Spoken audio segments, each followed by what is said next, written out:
Listen carefully, because what I'm about to tell you was never meant to reach your ears. Imagine stepping into a ward at 2 a.m. The kind of silence that does not soothe but suffocates. Dozens of beds lined in perfect order, sheets smoothed, pillows indented by heads that should be resting there, but they are not. 84 children gone. No cries, no footsteps, no broken locks, no sound of struggle, just absence. A void so vast it hums like static in the air. That's what greeted a night nurse inside the Fernald school one autumn night. 84 lives extinguished from sight, and yet, according to the official record, nothing ever happened. Do you understand the weight of that? Not a mistake, not a transfer, not a clerical error. 84 children erased as if they had never existed. Beds left empty, files rewritten.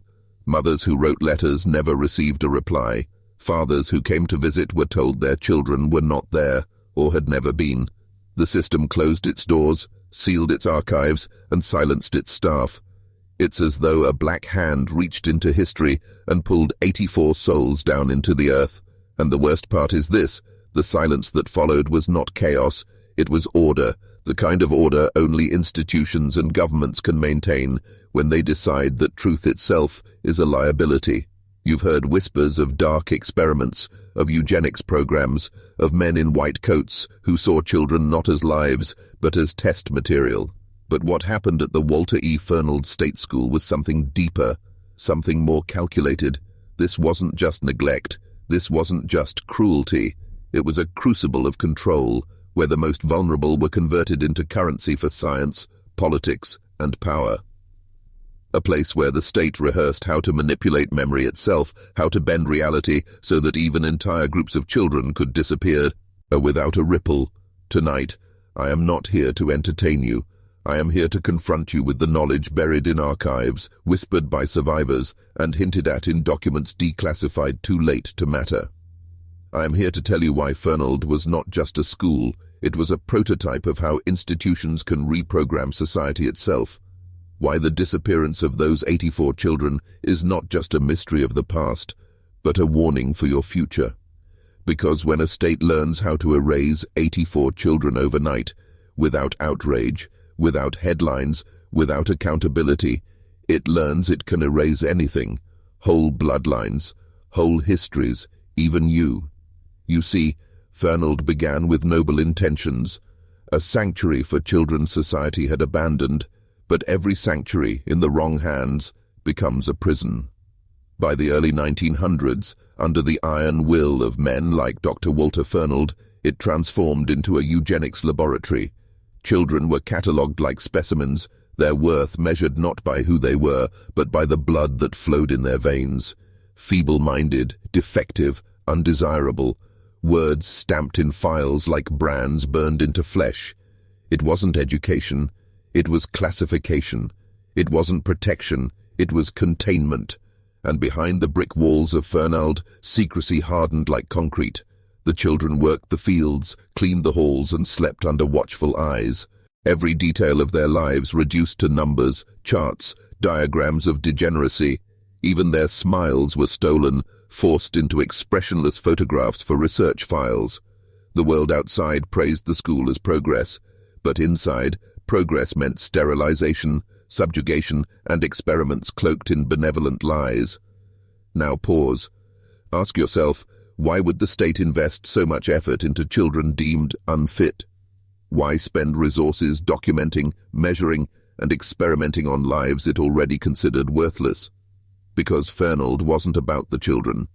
It was about what they represented, proof that the state could decide who belongs in the future and who doesn't. So when 84 children disappeared, it wasn't a glitch in the system. It was the system working as designed. Let me ask you something. If the state could silence 84 vanishings in one night, how many more have gone unrecorded? How many files marked transferred or deceased were just bureaucratic graves hiding something else? The Fernald disappearance is more than a local tragedy. It's a fracture in the mask of civilization. It reveals that beneath the polite veneer of progress and reform lies a darker machinery, one that feeds on the vulnerable to preserve its illusions of order. And once you see that machinery, once you hear the gears grinding in the silence, you can't unhear them. You are being asked tonight to witness what most of history has chosen to forget, to hold your eyes open when every instinct tells you to look away. Because what happened at Fernald is not just history, it's the template of a system that still thrives. A system that can vanish 84 children, rewrite the logs, and convince the world it never happened. Now I'm going to take you deeper. We're going to peel back the layers, down through the sterile dining halls where radioactive oatmeal was served like communists, down into the files where children's names were replaced with codes, down into the rituals of silence where even mothers' letters were swallowed whole. This descent will not be comfortable. It was not meant to be, but once you hear it, you will understand. Understand why the disappearance of those 84 was not an accident, but a demonstration, a message written in erased records. That power is not about what exists. It is about what can be made to disappear. History always begins with promises, beautiful words, shining facades, noble visions painted on the surface of cruelty. The Walter E. Fernald State School was no exception. It was born in 1848, when America clothed its sins in the language of reform. A sanctuary, they called it, a place for children labeled feeble-minded, defective, unfit. The mission was simple: education, moral training, redemption. To mothers and fathers struggling with poverty, loss, or disability, it sounded like salvation.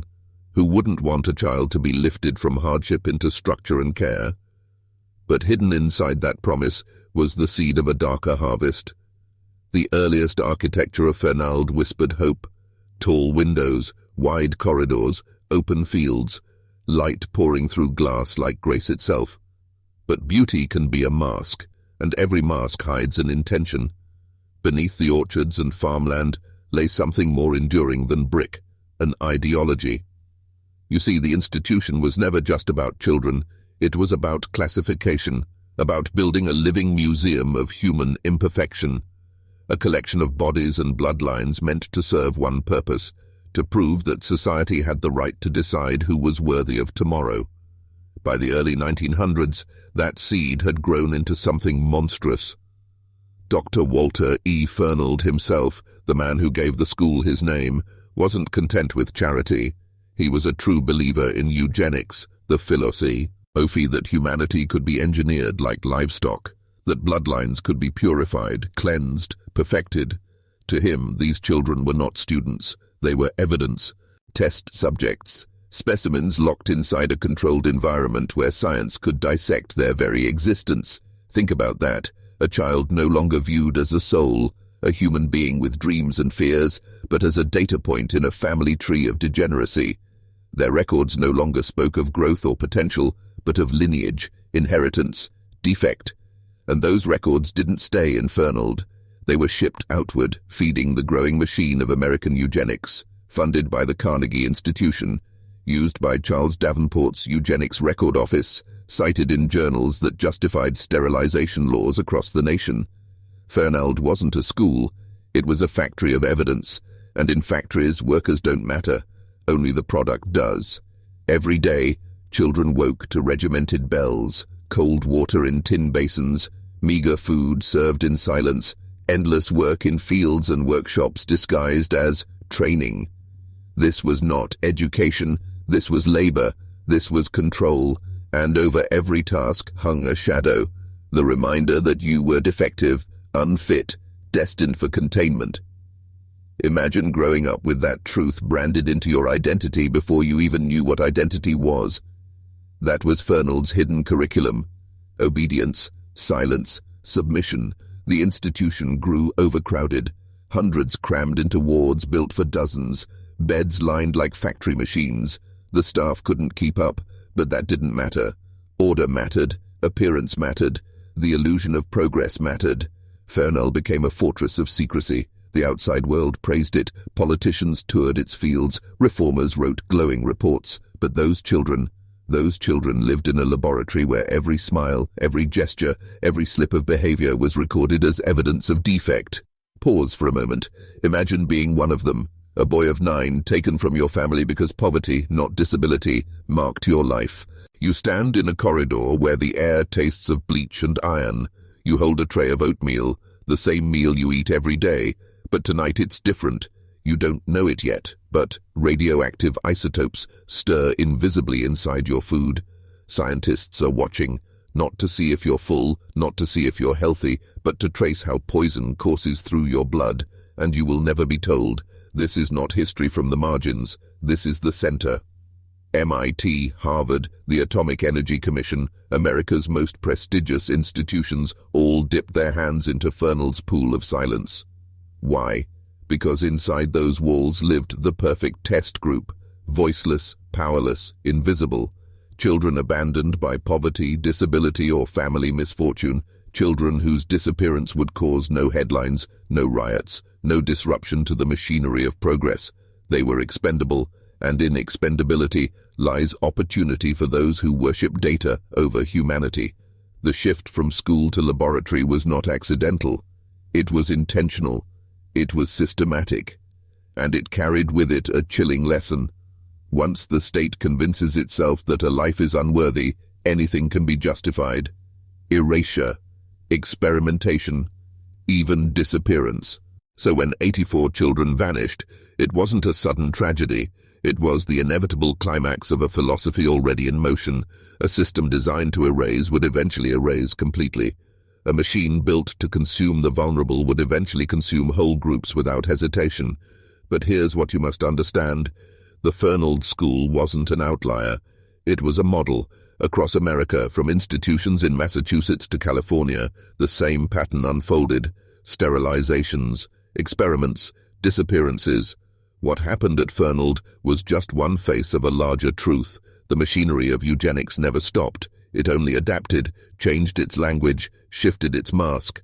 And this is where I need you to lean in. Because once you see the pattern, you start noticing the masks everywhere. Every system that claims to protect you but catalogs you instead. Every institution that claims to care but uses you as data. Every authority that speaks of reform but thrives on your compliance. Fernald is not just the past. Fernald is the blueprint. Think of the silence after those 84 vanished. No screaming headlines, no investigations that reached the public eye. Just order restored, records cleaned, beds made tight. Officially, nothing ever happened. That silence is the sound of power doing its work, and once you hear it, you'll never unhear it. This is the descent. The deeper you go, the more the walls close in. You start to realize that history's darkest chapters are not accidents, but rehearsals. And Fernald was one of the most important rehearsals of all. It rehearsed how to manipulate memory, how to disguise cruelty as care, how to erase 84 children overnight and convince the world it was nothing. Stay with me, because in the next descent, I'll show you what those experiments really looked like. The oatmeal, the radiation, the science club that promised baseballs, games while serving poisoned communion. And you will understand why Fernald wasn't just a school of forgotten children. It was a cathedral of secrecy where innocence itself was weaponized. The deeper we go, the less safe this knowledge becomes. But safety was never the point. The point is awakening. History loves euphemisms. It hides its crimes behind words that sound harmless, even playful. At Fernald, that word was science club. To the children, it sounded like a gift, a chance to belong, a way to escape the monotony of fields and workshops, of dormitories filled with the smell of sweat and disinfectant. When the staff announced a special group for bright boys who wouldn't want to join, the science club came with privileges. Outings to ball games, trips to the beach, extra attention from adults who, for once, seemed to smile instead of scold. It felt like being chosen, like finally being seen. For children abandoned by their families or trapped in an institution that branded them defective, the club was a lifeline. It whispered, "You matter. You're special." But nothing at Fernald was ever that simple. The club wasn't about baseball or the beach or belonging. It was about data. Each child was a test subject in a secret collaboration between MIT, Harvard, and the US Atomic Energy Commission. The purpose? To study how radioactive isotopes moved through the human body. The weapon? Oatmeal. Yes, oatmeal. Harmless, ordinary, comforting. The very food mothers gave to children across America to keep them healthy. But at Fernald, oatmeal was transformed into a delivery system for poison. The children were told it was part of a nutritional study sponsored by the Quaker Oats Company. They were told their participation would help science, that it was good for them. They weren't told that the oatmeal was laced with radioactive tracers, harmless in small doses according to the scientists, but still a violation of consent, dignity and trust. Pause here. Picture the scene. A long wooden table, metal bowls clinking, boys spooning warm oatmeal into their mouths, laughing about baseball, dreaming about the promised beach trip. And over their heads, scientists in white coats observe quietly, clipboards in hand, noting times, portions, reactions. The children think they're part of a game. In reality, they are part of one of the most chilling human experiments in American history. The science club didn't just feed oatmeal, it bled the boys, regularly. Blood tests to measure how radiation spread through their bodies, urine samples to track excretion, all framed as routine checkups. The children never questioned it, because who would? When you live in an institution where control defines every moment of your life, you don't question authority, you comply, you obey, and that obedience becomes the perfect cover for exploitation. But here is the most sinister part. The deception worked because it gave the children what they craved most: attention, belonging, care. For once, they weren't invisible. For once, adults were looking at them not with scorn, but with interest. The cruelty was not just physical, it was psychological. They weaponized hope itself. This is the genius of power. It doesn't need chains if it can build cages out of trust. It doesn't need whips if it can turn rewards into bait. By wrapping the experiment in the language of play, the scientists didn't just steal blood, they stole innocence. They taught children to confuse exploitation with love, to confuse poison with care. And while the boys swallowed radiation disguised as breakfast, the outside world celebrated the very institutions that betrayed them. MIT, Harvard, Quaker Oats, all pillars of respectability, all shielded by reputations too big to question. Who would dare imagine that the same institutions teaching the nation's leaders were quietly experimenting on forgotten children? That kind of truth is unthinkable, and because it was unthinkable, it was invisible. The records tell us this: the doses were small, safe, by the standards of the time. The boys did not glow in the dark. They did not collapse immediately. The harm was not theatrical, it was subtle, lingering, invisible, and perhaps that was the point. The scientists weren't testing the obvious.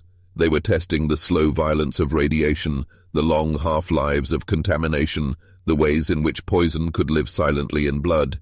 But if the doses were safe, why the secrecy? Why disguise it as a science club? Why promise baseball and beach trips if it was harmless? The answer is simple: consent. They knew no parent would agree. They knew no child would eat oatmeal laced with isotopes if they understood the truth. And so they built a mask of play, of privilege, of belonging, a mask that made betrayal taste like breakfast. Now imagine this truth hitting you years later as an adult. You've spent your childhood at Fernald, branded defective, used as free labor, denied affection, and then you learn that the one thing that felt like belonging, the science club, wasn't real. That your laughter at baseball games, your pride in being chosen, your joy in being seen, was all part of the experiment. How do you heal from that? How do you tell the difference between love and exploitation when your first taste of care was poisoned? This is why Fernald is not just a story about radiation. It is a story about trust, about betrayal, about how institutions manipulate the most vulnerable, not just with force, but with affection twisted into a weapon. And it forces us to ask, if this was possible, what else has been masked behind words like club, study, care? Because the oatmeal wasn't the only experiment, the science club was just the most famous. Fernald was a laboratory of human behavior, a place where obedience was sculpted, where invisibility was perfected, where whole groups of children could vanish without headlines. The radiation study was a charm, not the book. And here's the most chilling thought. The scientists who ran these experiments didn't see themselves as villains. They saw themselves as pioneers, as patriots, as protectors of national security in the atomic age. In their minds, the sacrifice of a few invisible children was justified by the safety of millions. This is how cruelty always justifies itself, with scales, with numbers, with cold arithmetic that measures lives not in humanity, but in utility. 84 children vanished at Fernald. The science club proves how, not through violence in the open, but through disappearance in the shadows, through deception so deep that the victims smiled while it happened. That is the horror. Not blood, not fire, but silence. And now you see the pattern more clearly. When power wants to erase, it does not announce its intentions. It feeds you oatmeal. It takes you to baseball games. It builds a science club. It makes you feel chosen. And by the time you realize what was stolen, the damage is already written into your body, into your memory, into your silence. This is how Fernald became a cathedral of betrayal. This is why its walls still echo with the voices of children who thought they were special, only to discover they were expendable. In the next descent, we will move beyond the experiments and into the disappearances, into the 84 who were never accounted for, into the records scrubbed, the beds emptied, the silence that thickened like a shroud. If you thought oatmeal was chilling, wait until you hear how entire lives were erased with the stroke of a pen. Disappearance is the purest form of control. Pain leaves marks. Death leaves bodies, but disappearance erases. It leaves nothing, no proof, no record, no closure. It is the art of making the inconvenient simply cease. And at Fernald, disappearance became a language. The number is 84. That's the official whisper, though some suggest it may be more. 84 children gone, vanished from dormitories and wards, beds stripped, names deleted, files adjusted. 84 lives folded into silence so perfectly that for decades, almost no one outside those walls even knew to ask. The question is not how they vanished. The question is why no one noticed. Fernald was designed for invisibility.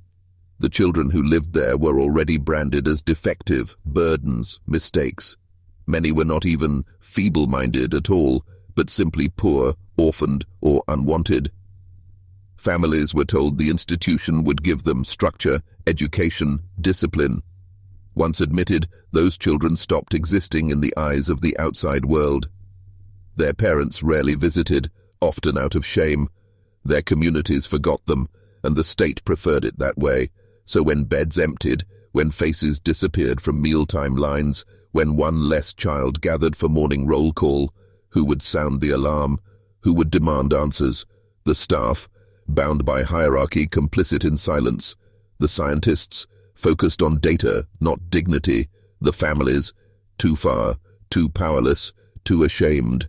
And the public, they saw only what the institution chose to display. Orchards, workshops, clean uniforms, the illusion of order. That is how 84 children could vanish without riots, without headlines, without graves. The methods of erasure were simple, bureaucratic. A child could be transferred, on paper, to another ward, another school, another program. A line in a ledger could shift their existence elsewhere. A death could be recorded as pneumonia, influenza, malnutrition. Yea, illnesses so common in overcrowded institutions, they raised no suspicion. And if no family asked for a body, no one demanded one. But the deeper truth is darker. Whispers suggest that some of these vanishings were not bureaucratic at all, that some were by design. Children consumed by experiments that pushed further than radioactive oatmeal. Procedures never recorded, bodies disposed of quietly, absorbed into the soil of Fernald's farmland, or handed over to medical schools as unclaimed cadavers. Because in a system built on the belief that these children were defective, their bodies were not sacred. They were resources. Think about that. 84 lives, not just lost, but harvested. Their absence rationalized by a philosophy that had already erased their humanity long before their disappearance. To the machine of eugenics, they were never children. They were numbers in a study, subjects in a file, defects in a bloodline, and defects can be discarded. The silence afterward was not an accident, it was the plan. Staff were trained to keep their mouths shut. Records were written in a language so dry, so administrative, that cruelty looked like routine. Transferred, released, expired. Words that sound harmless, but each one concealing a vanishing. This is the genius of bureaucracy. It can turn atrocity into paperwork. Pause for a moment. Imagine walking the dormitory at night. Rows of metal beds, the smell of bleach, the shuffle of restless sleep. You are a child of 12. Beside you is your friend, the only person who listens when you whisper your fears. You fall asleep to the rhythm of his breathing, and in the morning, his bed is empty, sheets stripped, pillow gone, his name never spoken again. You ask, and you are told he was transferred, but no one tells you where. Days pass, weeks, months. You never see him again, and slowly you stop asking, because at Fernald, questions are dangerous. This is how silence becomes a second skin. At first you feel the absence like a wound, then gradually you learn to accept it, because acceptance is survival. To question is to risk punishment, to grieve is to expose yourself, and so the disappearances continue, one bed at a time, one name at a time, until 84 lives are erased, not with screams but with compliance. But what about the records? Weren't there audits, inspections, accountability? Yes, but accountability itself was a mask. Inspectors were shown what they were meant to see. Numbers were massaged, reports carefully phrased. Politicians visited orchards, not wards. Reformers were given tours that displayed productive boys in workshops, not the overcrowded dormitories where disease spread like fire. And when scientists published their studies, they spoke in numbers, not names. They cited subjects, never children. The 84 were buried in statistics long before they were buried in soil. Here's the chilling part. The silence didn't end with the institute. When survivors grew old enough to leave Fernald, they carried that silence with them. Many never spoke of what they saw, what they lost, because trauma teaches obedience long after the gates are unlocked. Some didn't even realize the vanishings were unusual. They had been trained to believe disappearance was normal. That is the most devastating consequence of Fernald. It didn't just erase bodies, it erased the expectation that anyone would care. And yet, the cracks remain. The whispered stories, the empty names in ledgers, the survivors who finally, decades later, began to speak. They described friends who vanished, staff who muttered warnings, records that didn't match reality. Their testimonies form a map of absence, pointing to a truth too large to ignore. 84, a number that should echo like thunder, but instead it lies hidden in archives, dismissed as clerical errors, swallowed by the machinery of respectability, because to acknowledge the vanishings is to admit that America's institutions did more than fail. They devoured. Do you see the pattern now? The experiments prepared the ground. The vanishings were the harvest. One taught children to obey, while poison was spooned into their mouths. The other exploited that obedience until lives could be erased without resistance. Together they formed a cycle: dehumanize, exploit, erase, repeat. And here's the most unsettling thought of all. If it worked once, it can work again. If 84 children could vanish without outrage then, how many vanish today behind the walls of systems we refuse to question? How many disappear into foster care pipelines, into detention centers, into private institutions dressed as sanctuaries? The language has changed, but the machinery remains. This is why Fernald is not just a story about the past. It is a warning about the present, a reminder that disappearance is not an accident, but a tool. And when silence falls heavy, when records don't match, when lives vanish quietly, that is when you should listen hardest. Because silence is never empty. Silence is full of the things power doesn't want you to see. The most dangerous weapon is not radiation. It is not starvation, not confinement, not even disappearance. The most dangerous weapon is the cover-up. Because once silence hardens into history, crimes are transformed into footnotes. At Fernald, the cover-up was not sloppy. It was surgical. You see, Fernald existed at the crossroads of power. Government funds, university prestige, corporate sponsorship. It was never a rogue operation. It was a partnership. And partnerships demand protection. That protection came in the form of records that erased more than they revealed, neatly typed reports that spoke of nutritional studies instead of human experiments, ledger entries that turned vanishings into transfers, memoranda that scrubbed names into numbers. The cover-up began with language. Words are camouflage. A child who died after an experimental injection wasn't murdered. He had expired. A boy removed from a dormitory wasn't disappeared. he was relocated. Each word created distance, a layer of abstraction between atrocity and accountability. To read the archives is to walk through a labyrinth where every horror is disguised as procedure, but the true brilliance of the cover-up was reputational. MIT and Harvard were America's crown jewels of intellect. Quaker Oats was a brand mothers trusted to feed their children every morning. The Atomic Energy Commission wrapped itself in the flag of national security. These names built a wall so tall that few dared to imagine what might be hidden behind it. To accuse Fernald was to accuse the very institutions that defined progress, science, patriotism, and who wants to believe that the same spoonful of oatmeal that warmed your kitchen table was used to poison boys in a locked ward? Reputation protected the guilty, but it also silenced the survivors. Imagine being one of those children, now grown, trying to explain that the science club you joined as a boy was a radioactive experiment. Who would believe you? People trust brands, universities, governments. They do not trust the testimony of those stamped defective by the state. Survivors were dismissed as unreliable, confused, delusional. The same stigma that justified their imprisonment now justified ignoring their voices. And so, for decades, the silence held. The files remained buried in university archives, stamped with bureaucratic seals. The public knew nothing. The 84 vanishings were reduced to clerical shadows. The oatmeal experiments were whispered about, but never confirmed. Fernald continued operating, decades after the first radiation dose was swallowed, as if nothing had happened. But silence always leaks. In the 1990s, fragments of the truth began to surface. Journalists pried open archives. Survivors, now elderly, stepped forward. One man recalled being excited to join the science club, only to realize years later that the oatmeal he'd been fed was poisoned. Another remembered friends who vanished, their names erased from roll call, their absence never explained. These testimonies cracked the wall of reputation. Suddenly, words like radiation and child experiment appeared in newspapers. Lawsuits followed. Apologies were issued. But apologies are not justice. The government's response was carefully scripted. Officials admitted ethical lapses. Universities acknowledged mistakes of the past.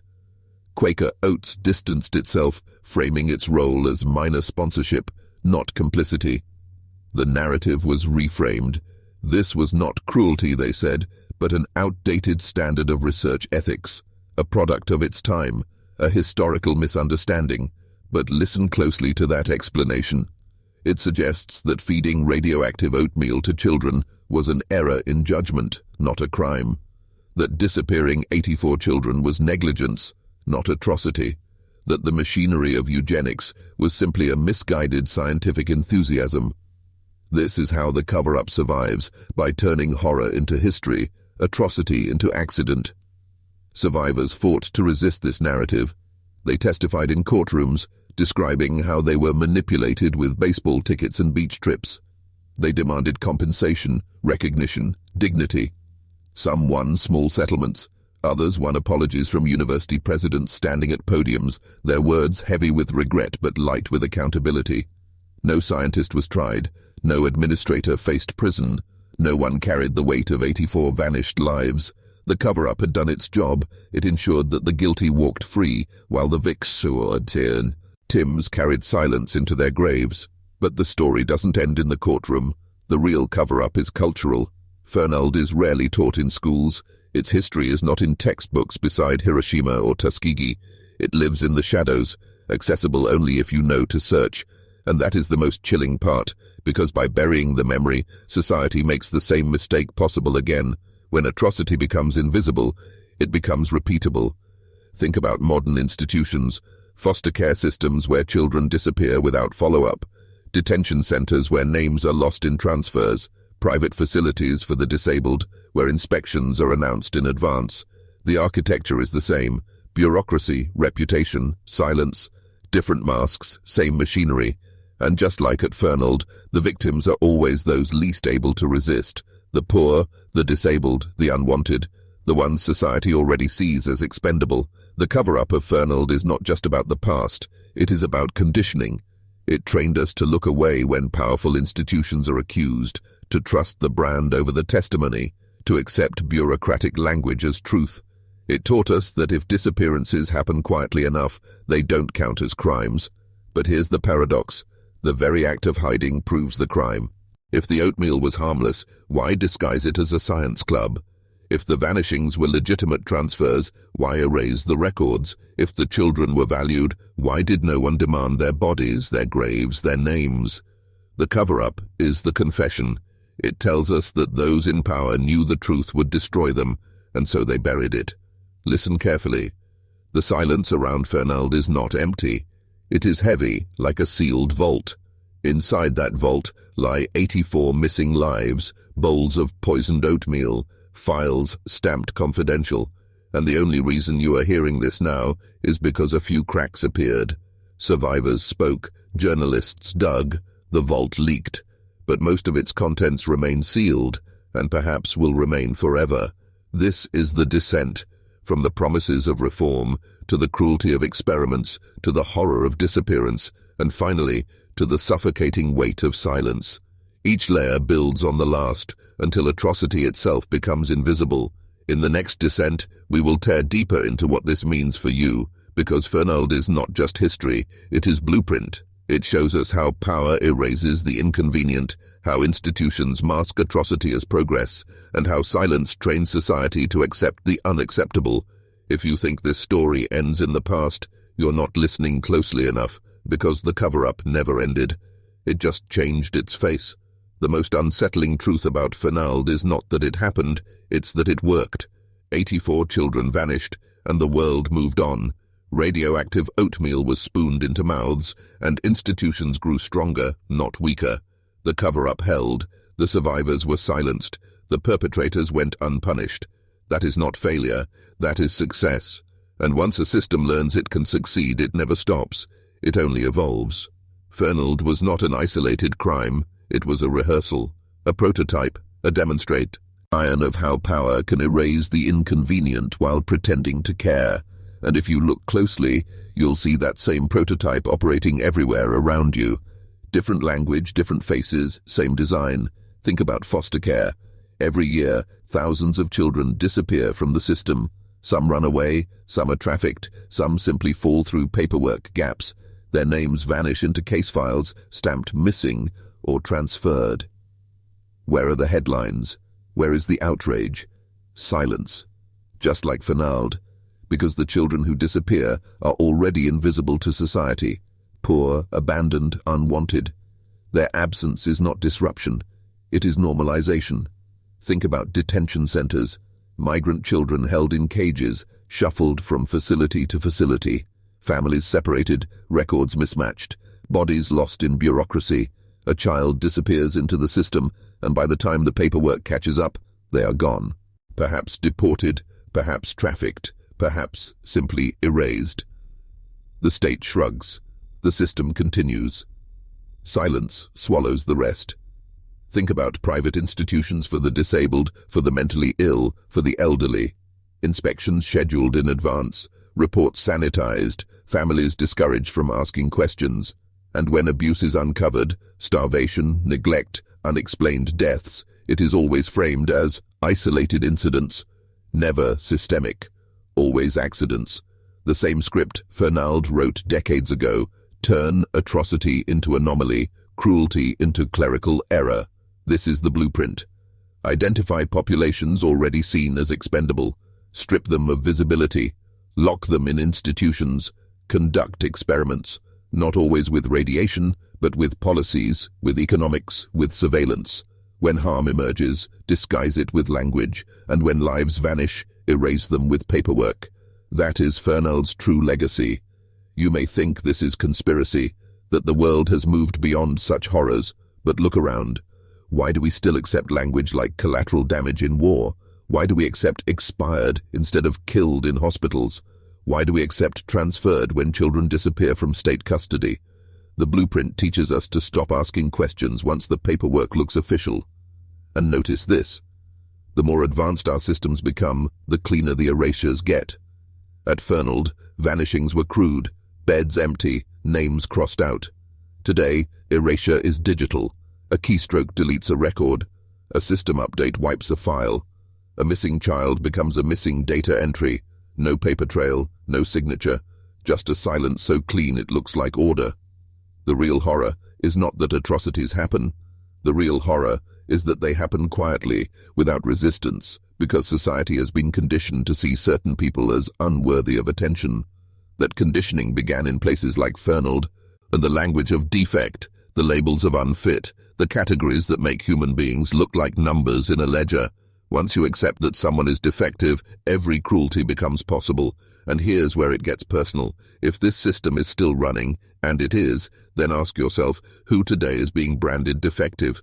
Who is being erased in real time, while the rest of us are told it's for their own good? Is it the migrant at the border, the addict on the street, the disabled child in an underfunded institution, the elderly in understaffed care homes? Each one is a modern echo of Fernald. Each one exists inside a machine designed to erase without consequence. Do not comfort yourself by thinking this is only about them. The blueprint adapts. Today, it erases those on the margins. Tomorrow, it may erase you, because once the machinery of disappearance is perfected, it no longer needs ideology to justify itself. It only needs efficiency, and efficiency swallows everyone, eventually. The institutions that ran Fernald were celebrated as pillars of progress. MIT, Harvard, Quaker Oats, the state of Massachusetts. No one suspected their crimes because their reputations were untouchable. Today, the new pillars are tech giants, pharmaceutical corporations, global agencies. They are untouchable too. What happens inside their walls, behind their algorithms, in their labs? Would you know if experiments were happening? Would you know if disappearances were buried in code instead of ledgers? The mask has changed, but the face beneath is the same. This is the descent, the realization that Fernald was not an anomaly, but a mirror reflecting a truth we don't want to see, that the machinery of erasure is woven into the very fabric of progress. That silence is not failure, but strategy. That disappearance is not accident, but design. Pause. Feel that weight. That is the weight of recognition. You can dismiss Fernald as history, and the silence will continue. Or you can recognize it as blueprint, and the silence will crack. That choice is the difference between compliance and awakening. In the next descent, we will not just speak of systems. We will speak of memory, of how survivors clawed their way out of silence, how their testimonies shatter the cover-up, and how memory itself becomes resistance. Because if disappearance is the purest form of control, then memory is the purest form of defiance. But memory comes at a cost. To remember Fernald is to confront not only what was done to 84 children, but what is still being done in the shadows of modern systems. To remember is to refuse the comfort of silence, and silence is the only thing keeping the blueprint alive. So listen carefully, because once memory ignites, the blueprint burns. For years, Fernald lived only in whispers. Survivors grew up, many unable to articulate what had been done to them. Some carried memories so fragmented they doubted themselves. Others were convinced to stay silent, told their suffering was for science, for their own good, or too complicated for outsiders to understand. Silence had been stitched into their lives like scar tissue, but silence is never total. Memory resists. Even when fractured, even when blurred, it leaks through. And at Fernald, survivors began to speak. One remembers standing in line with a tray, the oatmeal warm and heavy, men in white coats taking notes.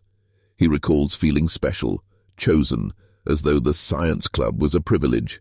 Only later did he realize he had been a subject, not a student. Another survivor remembers the hospital ward where children vanished, beds empty, names unspoken, staff moving on as though nothing had happened.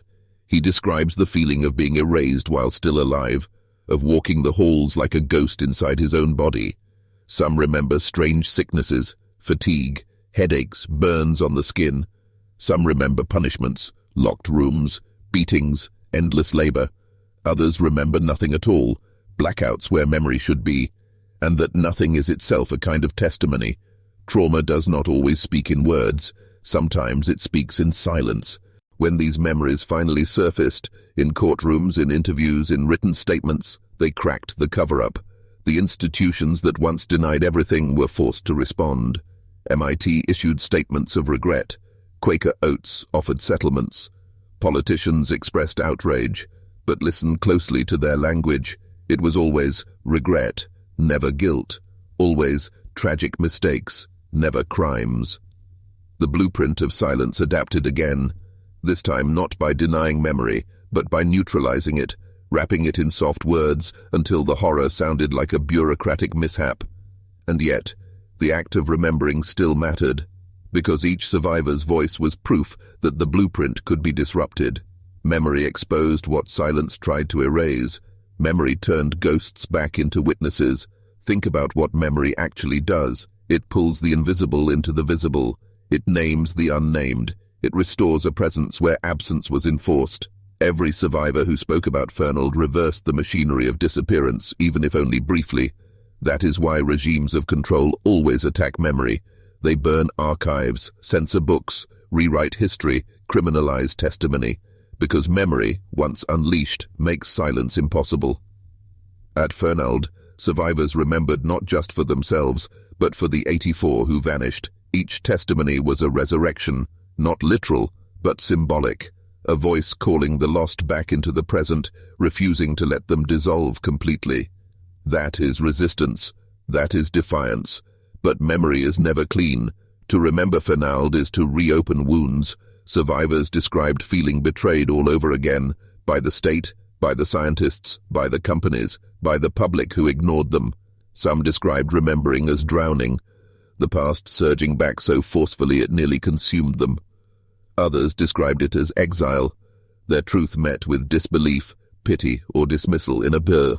Society trained to deny such horrors. Memory can feel lonelier than silence. This is the paradox. Remembering liberates, but it also punishes. Survivors risk ridicule, re-traumatization, isolation, and yet they remember anyway, because to forget would be worse. To forget would mean surrendering to the blueprint entirely. Memory, then, is not just a personal act. It is political. It is dangerous. It disrupts systems that depend on silence. It refuses the comfort of ignorance. It asks questions no one wants to answer. Who authorized this? Who benefited? Who still benefits? And it spreads. Memory does not stay locked inside survivors. It leaks into documentaries, into books, into whispers across dinner tables, into late-night internet rabbit holes. You are hearing it now, in this very moment. That means you too are part of the resistance. You are carrying memory forward. You are proof that silence did not win. But beware, memory alone is not enough. Institutions know how to absorb it. They file it under history. They turn atrocity into a museum exhibit, a plaque on a wall, a footnote in a textbook. They let us remember as long as it is framed as the past. That framing is another form of silence, because it severs the link between Fernald and now. Survivors teach us something different. Their memories are not just historical, they are alive, unfinished, unresolved. They force us to see that the blueprint continues, that what happened to them is happening still in different guises. Memory is dangerous precisely because it collapses the distance between past and present. So listen carefully. Every testimony is a warning. Every survivor's voice is telling us this will happen again unless you learn to see it, unless you refuse to normalize disappearance, unless you break the silence where you stand. And here is the descent. To carry their memory is to accept responsibility. Once you know, you cannot unknow. You cannot go back to the comfort of ignorance. You have inherited the weight. The blueprint survives only when people look away. Memory makes looking away impossible. At Fernald, 84 vanished. Survivors remember them. Now you remember them. And memory has moved one step further from silence. But the question remains, what will you do with that memory? Will you archive it, turning it into another tragic chapter of history? Or will you let it haunt you, change you, drive you to see the same patterns in the world around you? Because in the end, memory is a weapon, but only if you wield it. Otherwise, it becomes just another museum display, silent, sterile, contained. And silence, remember, is the goal. Silence is the machine. The final descent awaits. We will step into the deepest layer, where silence itself is confronted, not as absence, but as a living force. A force that feeds on our compliance, that grows stronger every time we look our way. To reach that depth, you must be willing to face silence not as nothing, but as something vast, intentional, and alive. Are you ready? We've walked through the ruins of Fernald. We've seen how children vanished. We've heard survivors claw memory out of silence. We've traced the blueprint into the present. But now, at the very bottom, we must confront the most disturbing truth of all. Silence is not absence. Silence is not void. Silence is a living thing. It is the machine itself. Think about it. Every atrocity you've ever heard about, Fernald, Willowbrook, Tuskegee, the orphan trains, the camps, none of them thrived because of brutality alone. They thrived because of silence, not just the silence of perpetrators, but the silence of neighbors, of colleagues, of institutions, of entire societies. Silence was the soil in which cruelty grew. At Fernald, silence looked like consent forms signed by parents who were never told the truth.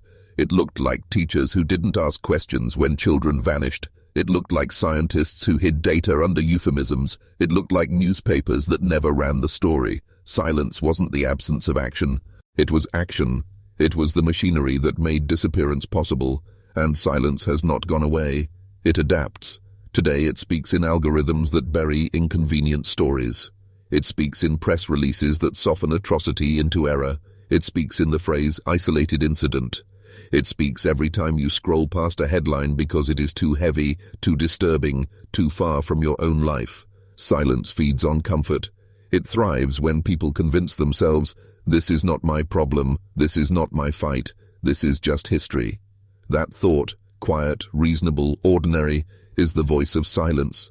It whispers in your head and tells you to look away, and when you obey, the blueprint wins.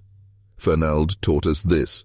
Once someone is marked as expendable, silence ensures no one will notice their erasure. And silence is patient. It does not need to erase everyone at once. It only needs to erase enough until society learns to accept it. Then it spreads. A missing child here, an abandoned patient there, a vanished refugee somewhere else. Slowly, the circle of silence widens, until one day it may close around you. Do you feel that chill? That is the recognition that silence is not passive. It is predatory. It is watching even now, waiting for your compliance. But here is the counterforce. Memory. Memory breaks silence. Testimony disrupts it. Attention starves it. The moment you look directly at what silence wants you to ignore, the machine falters. That is why Fernald survivors mattered. Not because their compensation checks balanced the crime, but because their voices made silence bleed. This is why your role matters too. By listening, by knowing, you are already participating in resistance. But resistance demands more than listening. It demands vigilance. It demands asking the forbidden question, who is being disappeared today? Because make no mistake, disappearances are happening right now. In detention centers, in foster care systems, in conflict zones, in nursing homes, in psychiatric facilities. Some vanish physically. Others vanish bureaucratically, digitally, statistically.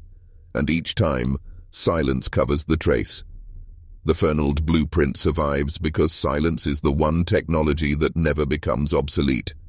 Weapons change, policies change, institutions collapse, but silence remains. It is the constant, the invisible thread tying every atrocity together. So how do you confront something as vast as silence?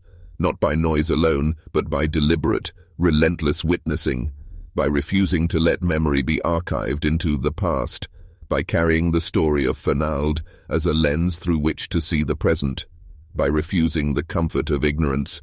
Silence is powerful, yes, but it is also fragile. It only survives when unchallenged. The moment someone names what was meant to remain hidden, silence shatters. A survivor's voice, a leaked document, a single photograph, a whisper shared in the right ear. Silence falls apart when exposed. This is the lesson Fernald leaves us with. Silence is the real experiment. It is what institutions test on us, generation after generation. They do not just test radiation or drugs or policies. They test whether we will notice, whether we will speak, whether we will remember. And if we fail, they test again. So here we are, at the end of the descent. What do we see? Not 84 vanished children frozen in the 1940s, not a single asylum lost to history. We see a living machine that is still running. We see silence itself, breathing in every institution, every system, every shrug of indifference. The question is not whether Fernald could happen again. The question is whether it ever truly ended. And that question is yours now. When you walk away from this story, silence will wait for you. It will wait when you turn on the news. It will wait when you see the headline about the missing, the dead, the forgotten. It will whisper, "Look away. It is not your concern. It is just history repeating." But now you know its voice. You have heard the survivors. You have carried the memory. You have seen the blueprint. The choice is simple, but it is not easy. You can comply. You can let silence keep breathing. Or you can resist. Remember the children of Fernald. Speak when silence tells you not to. See what you are told to ignore. And never, ever mistake disappearance for accident. Because silence is not nothing. Silence is the machine. And now you know how it works.